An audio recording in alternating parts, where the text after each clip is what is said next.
आपने मधु और कैटब के विषय में अवश्य सुना होगा। आइए जानते हैं मधु और कैटब नाम के दैत्यों की उत्पत्ति कैसे हुई तथा उनका संहार किसने किया। एक बार प्रलय काल में जब तीनों लोग जलमग्न हो गए थे, कहीं कुछ बचा नहीं था। केवल भगवान नारायण अपने शेष नाग की शैया पर शयन कर रहे थे।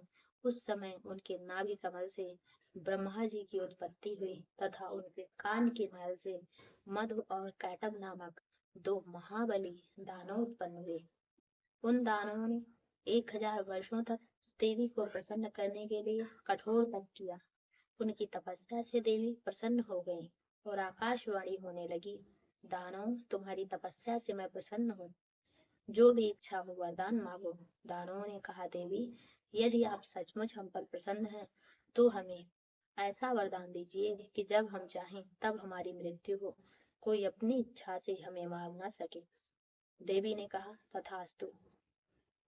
देवी से स्वेच्छा मरण का वरदान प्राप्त करके दानवों में अत्यंत अभिमान आ गया और एक दिन अनायास ही वह कमल के आसन पर बैठे हुए प्रजापति ब्रह्मा जी के पास पहुंचे और उनसे कहने लगे, ब्रह्मा जी तुम हमसे युद्ध करो या यह सुंदर कमल आसन छोड़कर तत्काल यहाँ से भाग जाओ।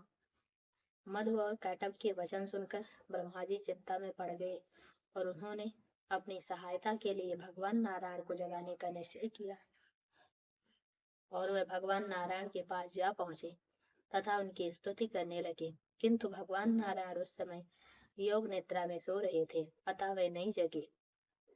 तब ब्रह्मा जी ने भगवती योग निद्रा की स्तुति आरंभ कर दी। तब भगवती योग निद्रा भगवान श्रीहरि के श्री विग्रह से निकलकर बगल में खड़ी हो गई और भगवान अपने शरीर को हिलाने डुलाने लगे। यह दृश्य देखकर ब्रह्मा जी आनंद विभोर हो गए और उन्होंने भगवान की परिक्रमा शुरू कर दी।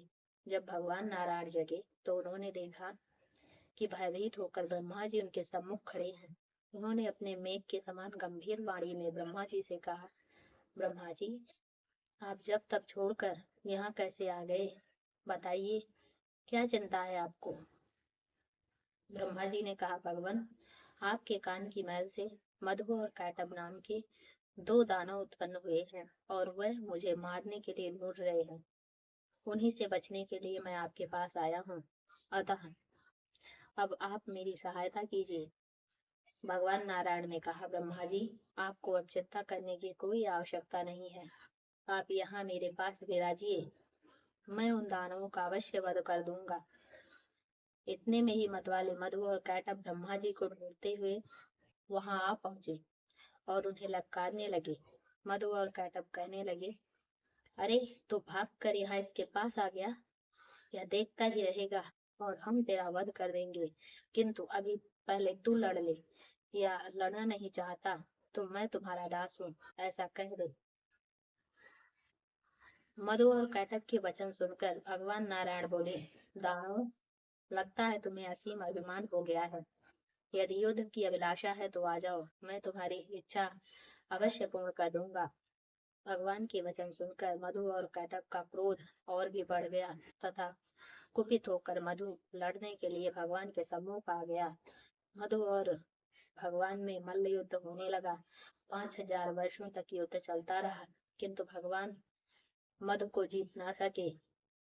तब भगवान श्रीहरि विचार करने लगे कि अब इन दानवों का वध कैसे किया जाए। उसी समय मन को मुग्ध करने वाली भगवती योग निद्रा के उन्हें दर्शन हुए। उन्होंने बड़े ही रहस्यपूर्ण शब्दों में भगवती भुवनेश्वरी की स्तुति की। देवी मुस्कुराकर कहने लगी, विष्णु तुम तो देवताओं के स्वामी हो, अतः पुनः युद्ध के लिए तैयार हो जाओ।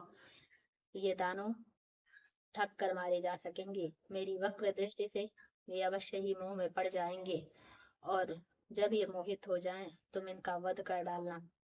जब भगवान नारायण को लगा कि दानव अब मोहित हो चुके हैं, तब भगवान नारायण ने बड़े ही मधुर शब्दों में दानवों से कहा, वीर प्राचीन समय से बहुतेरे दानव युद्ध की अभिलाषा से मेरे सम्मुख आए, किंतु तुम्हारे समान ना तो मैंने किसी को देखा और ना ही सुना है। तुम बड़े ही अद्भुत बलवान हो, मैं तुम्हारे युद्ध से बहुत प्रसन्न हूँ, जो भी इच्छा हो वरदान मांगो। मधु और कैटब ने कहा, विष्णु, हम मांगने नहीं आए हैं। तुम हमें क्या दे सकोगे, हम ही तुम्हें देने को तैयार हैं। हम तुम्हारे इस अद्भुत युद्ध से बहुत प्रसन्न हैं। तुम्हारी जो अभिलाषा हो वरदान मांगो। भगवान नारायण ने कहा, दानव, अगर तुम सचमुच हम पर प्रसन्न हो और हमें कुछ देना ही चाहते हो तो मेरे हाथों अपनी मौत स्वीकार कर लो। तब तो दानव के पांव तले जमीन खिसक गई। वह सोचने लगे कि मैंने अभिमानवश क्या बोल दिया। वे दानव महान आश्चर्य में पड़ गए। फिर उन्होंने आपस में विचार करके कहा, विष्णु, तुम तो देवताओं के स्वामी हो, अतः तुमने भी पहले वरदान देने की बात कही है, अतः हमारा इच्छित वर हमें दो। हमारा वरदान यही है कि जहाँ जल ना हो वहां हमारा वध करो। भगवान नारायण ने कहा, ठीक है। उन्होंने अपने सुदर्शन चक्र का स्मरण किया और अपनी विशाल जांघों पर उन्हें जल पर ही जल रहित स्थान दिखा दिया और उस पर सिर रखने के लिए मधु और कैटब से कहा। मधु और कैटब ने भगवान की विशाल जंघा पर सिर रखा और भगवान ने चक्र से उनका मस्तक काट डाला। उनके रक्त और मज्जा से संपूर्ण पृथ्वी व्याप्त हो गई। तब से पृथ्वी का एक नाम मेदिनी पड़ा।